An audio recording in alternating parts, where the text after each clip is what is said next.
오늘 사무엘 상하에 대해서 개요를 말씀드리겠습니다. 여호수아 이후 시대는 한마디로 재난이었죠. 약속의 땅에서 하나님의 나라 신정 정치를 맡은 이스라엘은 철저히 실패하고 말았습니다. 여호와의 은혜를 잊어버리고 불신앙과 불충성의 모습을 보인 이스라엘은 점차 타락하여 가나안인들과 구별이 안 될 정도가 되었습니다. 종교적 부패와 도덕적 타락이 점차 심해져 갔죠. 사사기 삼손 이야기와 사무엘에서의 실로의 제사장들의 행태에서 볼 수 있듯이 옛 질서는 완전히 그 능력이 상실되었습니다. 이 시대의 마지막 사사엽 대제사장인 엘리는 옛 질서의 종말을 그 자신의 삶으로 드러내고 있었습니다. 우리는 엘리의 마지막 모습을 실로 밖 도로 곁에 앉아서 두려워 떨며 무엇인가 기다린 장면에서 우리가 볼 수 있죠. 사무엘상 4장 13절입니다. 이스라엘과 그의 아들들의 의협적인 블레셋의 전투에서 승리를 얻도록 여호와 하나님을 조종해보려는 목표를 가지고 끌고 간 여호와의 법궤가 무슨 일이 일어날까 걱정되어 초조해하는 모습을 볼 수가 있었죠. 결국 전쟁에 지고 두 아들도 살해되고 법궤마저 빼앗겼다는 이야기를 들은 엘리는 의자에서 떨어져 죽고 맙니다. 이 모습은 실수와 허물로 얼룩진 한 시대의 마지막 서글픈 상징이죠. 엘리와 함께 이 시대는 끝이 났습니다. 이 시대는 한마디로 영광이 이스라엘에서 떠난 상태가 사무엘상 4장 22절입니다. 그럼 옛 질서에서 새로운 구속사에 대해서 말씀을 드리는데 사무엘 기자는 이야기할 구원과 사건들이 있었습니다. 옛 시대는 이제 죽어가고 있었으나 여호와께서는 제멋대로 살아가는 그의 백성을 다시 구원할 사역을 시작하고 계셨습니다. 하나님께서는 사무엘을 이미 준비시키시고 있었어요. 하나님께서는 사무엘을 모세 같은 지도자로 만드셔서 다윗의 통치로 절정에 이르는 일련의 구속 사건을 시작할 인물로 삼으신 것입니다. 엘리가 지나가는 그 시대를 그 자신이 스스로 보여주고 있듯이 사무엘은 이제 다가오는 새 시대를 그 자신의 삶으로 보여주고 있습니다. 태어날 때부터 여호와께 드려진 사무엘은 여호와의 성소 안에서 자라났습니다. 사무엘이 어렸을 때 여호와께서는 그에게 자신을 계시하였고 사무엘의 선지 사역을 시작시켰습니다. 여호와께서는 법궤 옆에서 어린 사무엘을 부르시고 그에게서 말씀하시며 그 말씀을 엘리에게 전하게 하셨죠. 이 말씀은 죽어가는 옛 시대에 대한 심판의 말씀이었습니다. 시간이 흘러가고 여호와께서는 실로에서 사무엘에게 말씀을 계속하시게 됨을 따라 단에서부터 브엘세바에 이르는 모든 이스라엘이 여호와께서 다시 한번 이스라엘 가운데서 일하시기 시작하였던 사실을 우리는 사무엘상 3장 20절로 깨닫게 됩니다. 그럼 첫 번째 사울의 실패에 대해서 말씀을 드립니다. 블레셋들의 세력을 확장하면서 이스라엘은 초국가적으로 대응하지 않으면 지체 붕괴될 것 같은 위험에 직면하게 됩니다. 이에 이스라엘은 열방과 같이 우리에게 왕을 세워 우리를 다스리게 하소서 8장 5절 요청합니다. 이런 요구를 받은 하나님을 허락하셨죠.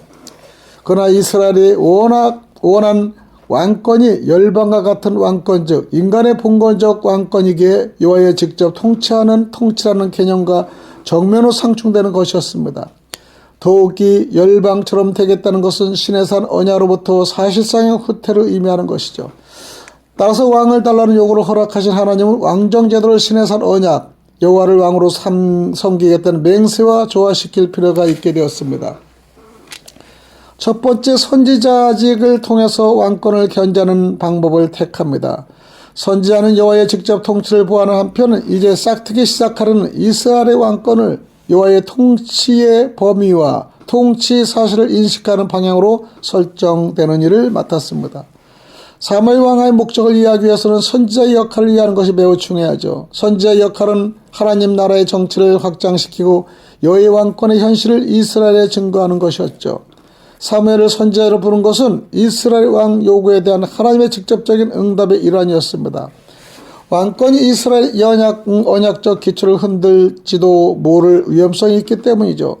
이제 막 등장하는 사울의 왕권과 연관해서 사무엘의 역할은 왕의 독자적인 행동을 통해 하나님과 이스라엘이 맺는 언약을 위험에 빠뜨리지 않도록 하는 견제와 균형의 기능이었습니다. 두 번째는 왕직의 자체를 언약의 직책으로 통합시켰는데요. 따라서 사울과 다윗을 선택해서 왕으로 임명할 때와 절차를 눈여겨보면 압니다. 사울은 처음에 하나님께 의해 선택되었습니다. 9절 16절 말씀이죠. 그에게 기름을 부을 선지자에게로 끌려 이끌어 갑니다. 10장의 1절입니다. 그러고 나서 성령에 의해 성령을 공급받았으며 10장의 6절 13절이고요. 마지막으로 암몬인들과의 전투에서 승리함으로 공적으로 인정을 받게 11장의 말씀이 있습니다. 이는 다윗의 경우에도 마찬가지지만 다윗은 선택한 후에 16장 1절인데 형제들 가운데서 사무엘에 의해 기름 부음을 받고 16장 13절입니다. 통치를 위한 성령의 일함심을 체험함으로 모든 이스라엘 앞에서 지도자로 공적으로 인정되었습니다. 그러나 사무엘상 13장에서 15장에서는 왕으로서의 사울은 실패하고 말았죠. 블레셋과의 전투 13장을 준비하다 제사장이 헤아리는 번제 드린 일을 자신이 해버렸죠. 아주 거대한 실수입니다. 이로 인해 사무엘의 책망을 듣게 됩니다. 사울이 어리석게 맹세함으로 큰 군사적 승리를 거둘 수 있었는데 무산되고 말았습니다. 15장에 아말렉과의 전투에서 사울은 아말렉 왕 아각을 살려둠으로 하나님께 불순종하고 맙니다. 결국 사울의 통치를 서술하면서 성경 기자는 사울의 성공을 언급하고 강조하는 데 목적이 있는 것이 아니라 사울이 거부당한 이유를 정당하며 왕정 그 자체가 이스라엘의 구원이 될 수 있도록 부각시키는 데 목적이 있음을 알 수가 있습니다. 단지 여호와의 충성스러운 종의 통치만이 이스라엘의 소망이 될 수 있음을 강조하고 있다는 것이죠. 그럼 두 번째 다윗의 성공은 어떤 점에서 나왔을까요? 그 후 사무엘 기자는 왜 여호와의 첫 번째 기름 부은 자인 사울이 그토록 비극적 인물이 되었으며 그의 왕권이 왜 단명하였으며 대신 다윗이 어떻게 포괄적인 지지를 받게 되었는지를 압니다.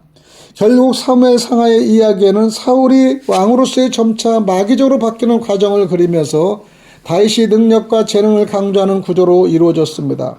다윗이 예루살렘을 정복하고 다윗성을 명명한 후에 법궤를 기럇야딤에서 옮겨왔습니다. 사무엘하 6장 1절 15절이죠.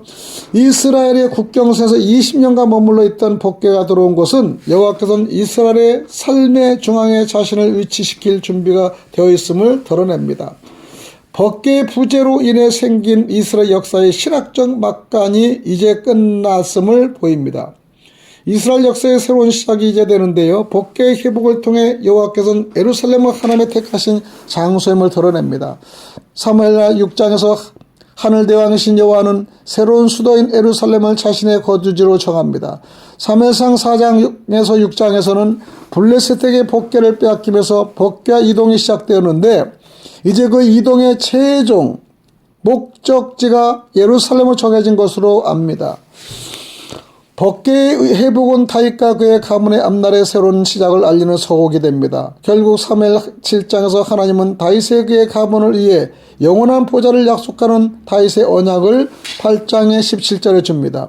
그 내용을 보면 다음과 같습니다. 첫 번째, 다윗의 이름을 존귀하게 합니다. 두 번째는 이스라엘을 위해 한 곳을 정합니다. 세 번째는 모든 대적에서 벗어나는 안식을 줍니다. 네 번째는 다윗의 존귀함이 확고해지고 이스라엘 삶의 공간이 확보되고 정복되어 완수되면 그때 그의 아들이 여호와의 성소를 짓는 일을 진행합니다. 다섯 번 후손들이 영원히 다윗에 의해 앉습니다. 이 다윗 언약은 이스라엘 역사뿐 아니라 구속사에 있어서도 매우 중요한 기능을 감당하게 되죠.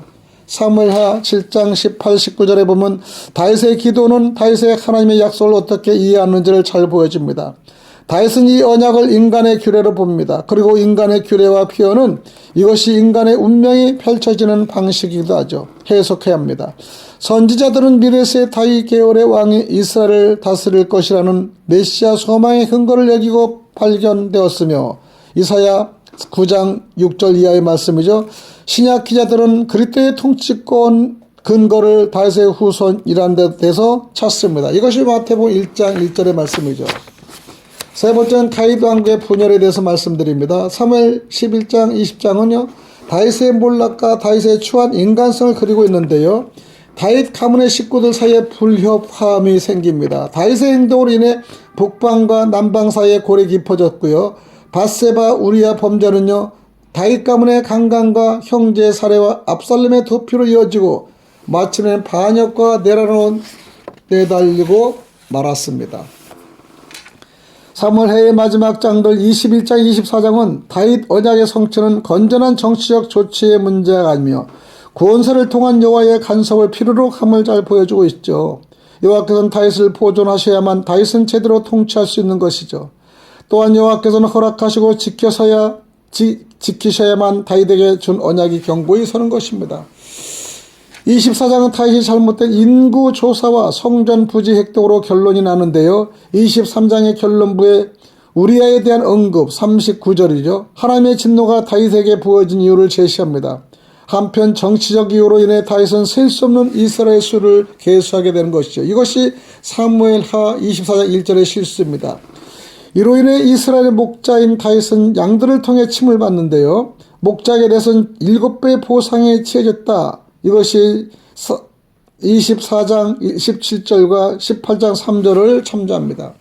이를 해결하기 위해 성전 부지를 삼은 것은 여호와의 지시에 대한 응답입니다. 이와 같이 사무엘서는 이스라엘의 역사와 삶에 있어서 여호와의 주권을 강조하면서 끝이 나는 것입니다. 결국 사무엘 상하는 이스라엘 삶에 간섭되는 여호와의 분명한 주권을 그리고 있으며 이스라엘의 이를 이해하는 것이 얼마나 힘들고 불가능했는지를 보여주고 있다는 것이죠. 그렇다면 사무엘서는 하나님의 백성으로서 이스라엘의 미래에 대한 전망을 보여주고 이제 뒤따르는 열왕기 상하는 이스라엘에게서 제공된 기회들이 어떻게 역사적 현실로 바뀌어가는지를 그리게 될 것입니다. 사무엘서는요, 저작과 저작 연대를 보면은 하나님께서 이스라엘 왕정을 세우실 때 사용한 대표적인 인물로 사무엘의 이름을 따서 붙여진 것이 사무엘서입니다. 사무엘상은 원래 한 권의 책인데 70인경의 번역자들이 둘로 나누었고 이것이 전통이 되어 오늘날까지 상하로 나누어져 이야기합니다. 저자가 누구인지는 사무엘서에 분명히 언급되어 있지는 않지만 어떤 이들은 역대상 29장 29절에 보면 다윗의 행정이 선견자 사무엘의 글과 나단의 글과 선견자의 가세 글에 기록되었다고 되어 있음을 근거로 사무엘과 나단의 것이 사무엘서의 저자라고 말합니다. 그러나 누가 저자든 간에 솔로몬 왕 통치 왕국 분열 직후에 사무엘서를 기록한 것으로 보입니다.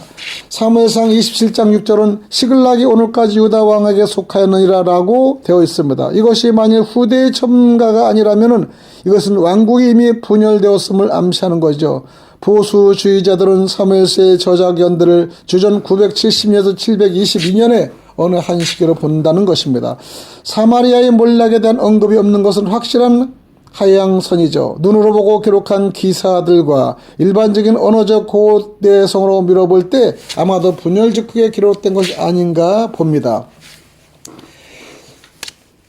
사무엘의 이 개요와 내용은요, 사무엘의 출생과 선지자로서 인정됨이 1장 1절에서 4절까지 있습니다. 그 다음에 사무엘의 출생과 한나의 노래가 있고요. 1장에 사무엘과 엘리의 아들 대조에 대해서 말씀이 드리고요.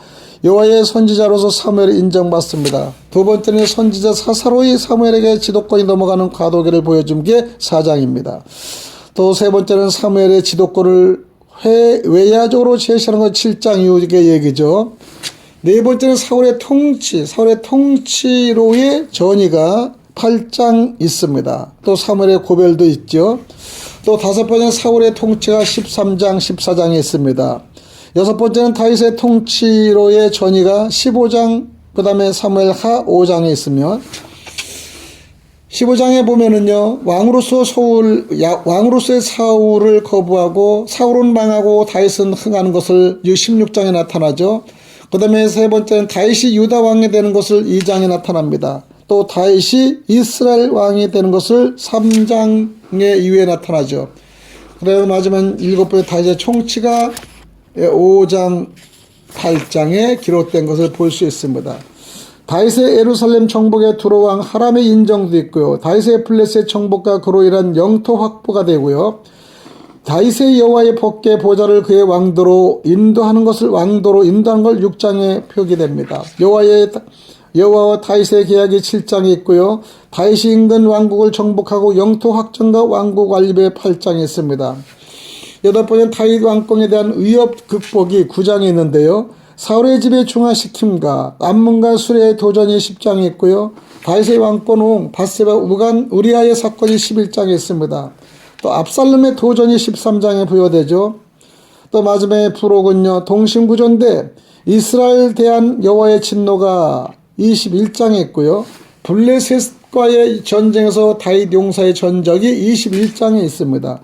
적을 이긴 승리의 공으로 여호와를 찬송한 다윗의 승장가가 22장에 있고요. 다윗의 마지막 노래 자신과 자신의 집을 향한 여호와의 길이 23장에 있다는 것입니다. 특별히 블레셋과의 전투에서 다윗 용사의 전적은 23장에 있고요. 이스라엘에 대한 여호와의 진노와 다윗의 인구조사는 24장에 있다는 것을 우리는 알고 있습니다. 사무엘상은 각각 자기 소견에 오른 대로 행동하던 사사시대 이후에 하나님께서는 사무엘과 다윗을 통해 이스라엘을 어떻게 안식으로 인도하시는지를 그리고 있었습니다. 따서 혼란기에서 솔로몬 치하의 황금기까지 격변의 역사를 다 담아주고 있었습니다. 오늘 여기까지 말씀을 드리겠습니다.